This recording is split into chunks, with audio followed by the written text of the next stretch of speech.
Hey everyone, welcome back to the channel. Toy Guy here, and well, I don't know what else to say other than what the fuck was that we just watched. I mean, come on. Halloween. I'm old school fan, so I'm a lifelong fan. So let's go back to that for a bit. Halloween, Michael Myers, 1978 was something truly special, unique. I think it was the combination of the perfect storm. It was simple, it was creative, but then there's people who say it's not.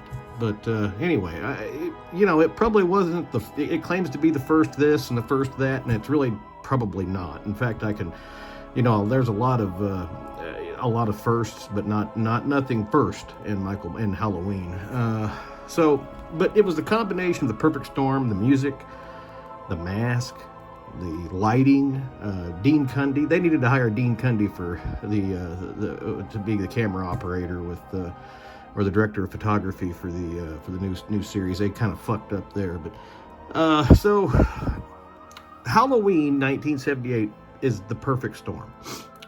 We get a glimpse of, we're evolving, and I get things change with the times. We went through the whole resurrection bullshit with the internet. And, just when you think it couldn't get any worse than that, what do? They let Rob Zombie make fucking remake. And that, okay, this is about so this is, I won't get into the whole, what I think of all of them. But let's face it, Donald Pleasance, Dr. Loomis was the glue that held that shit together. So we're going to go ahead and talk here about 2018. Old school fans, I mean, hey, it's kind of cool. It's a reimagining. Okay, we'll get that. It's ignoring 2 through, all of them. And it's a direct sequel to the first. And so we get kind of, we're happy. Yeah, we are. We're kind of happy.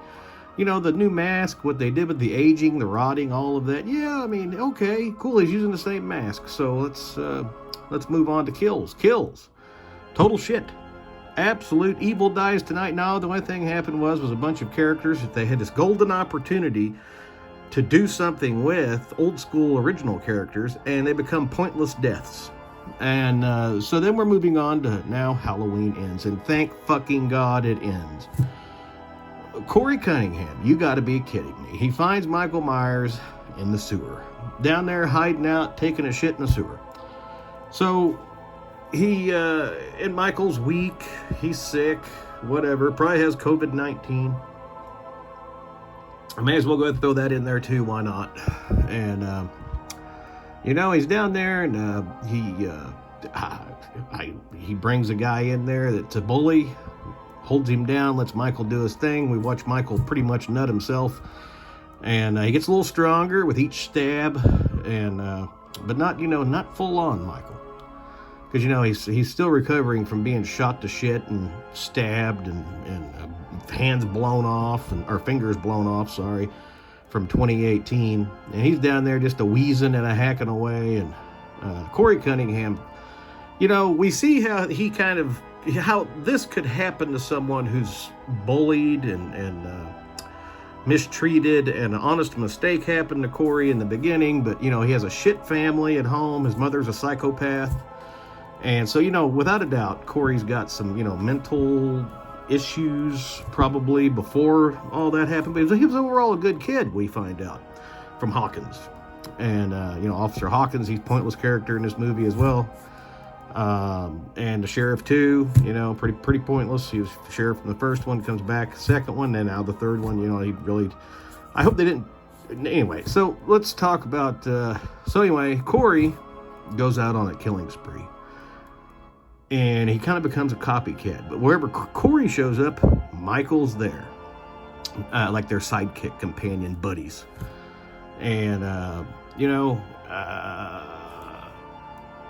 what the fuck? Come on. I don't know what else to say.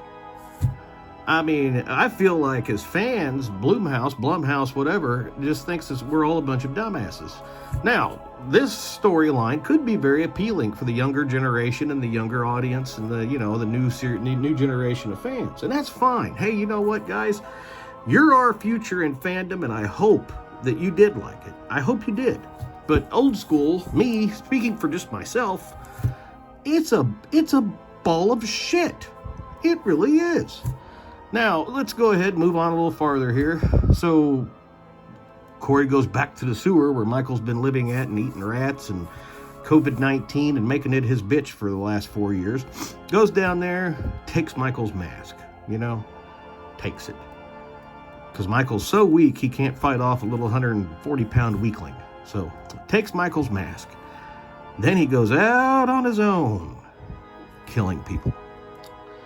And at some point in time, he goes back down to get Michael, and he takes him to Laurie Strode's house. Because Corey's, he's gotta say one thing, he's quite the man there. He's tapping Allison, from 2018 and Halloween Ends also, or Kills also.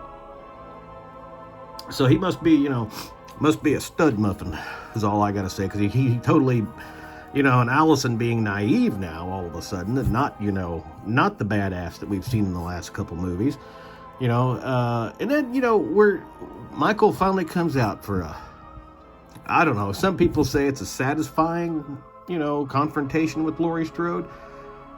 I'd have to say probably not. I mean, but there's already been so much that's been done to Michael at this point throughout the series, the entire series, that what else is there left to do?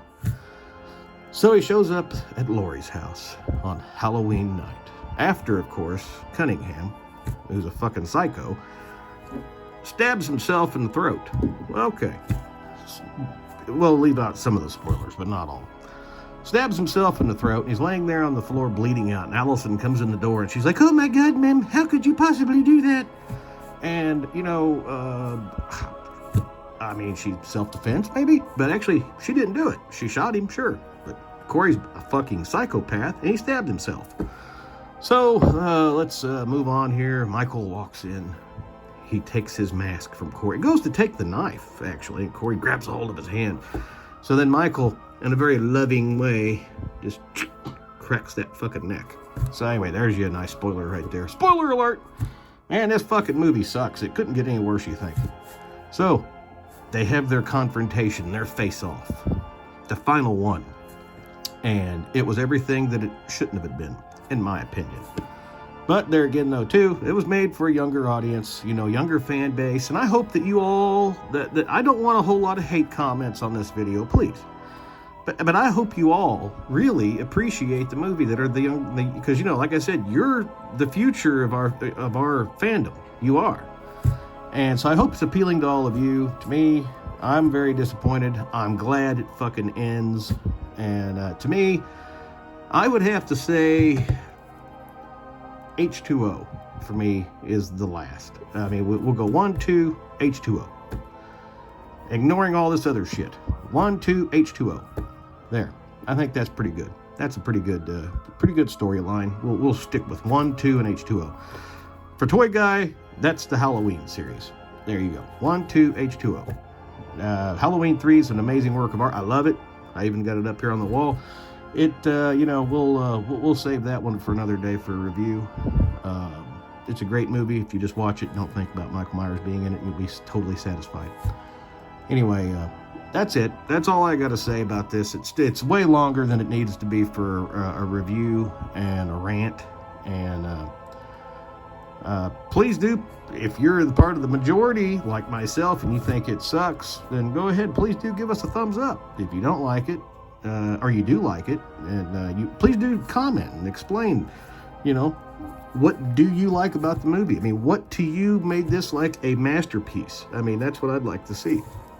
But for the most part, I think I'm a part of the majority that says this movie sucked. All right. Until next time, everyone, take care, stay safe and healthy. God bless, and we'll talk again soon. By the way, please do like and subscribe, and check out my buddy Maestro, the Maestro Megatron.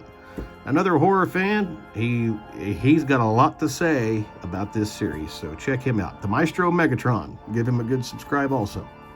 Y'all take care, be safe, God bless. Bye-bye.